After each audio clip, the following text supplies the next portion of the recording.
Pittsburgh International and Arnold Palmer Regional Airports are not on the list of those cutting flights, but flights out of Pittsburgh have connections that are to those cities. Jessica Riley breaks down what travelers can expect if they are flying out of Pittsburgh in the coming weeks. Yeah, those flight cuts would begin tomorrow if the government shutdown persists, and that would include 10% of air traffic being cut across 40 high-volume airports. Now, Pittsburgh is not on that list, but those secondary impacts can't be ruled out. I travel a decent amount, so it's always like, I don't know, it makes me a little nervous when you're planning your schedule and everything. TSA workers and air traffic controllers still haven't been paid, leading to call-offs, delays, and cancellations, something that was expected. But now the FAA is turning flight cuts in the name of safety.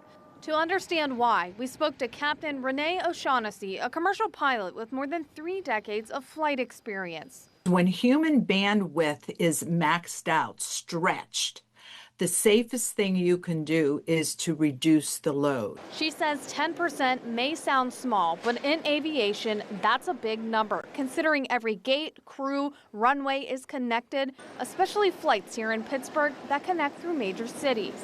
There are more than a dozen airports that will be impacted by the FAA's cuts, where Pittsburgh travelers routinely pick up connecting flights. So while Pittsburgh International is not on the list of 40 airports, travelers could face problems when flying through these other airports. One airport, chaos at one airport, it's definitely a domino effect across the entire airspace system. So yes, expect congestion, expect missed connections, and extended crew duty days. Airlines have already started warning passengers on social media, but some travelers, like Denton Lilac, just today experienced a flight change with no explanation.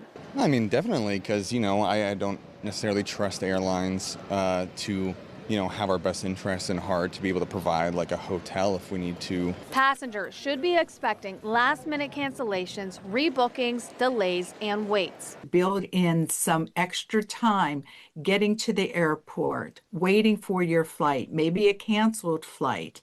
That is the only thing that you can control, because the other things that make the system work are unprecedented and right now unforeseen. Reporting at the Pittsburgh International Airport, Jessica Riley, KDKA-TV News.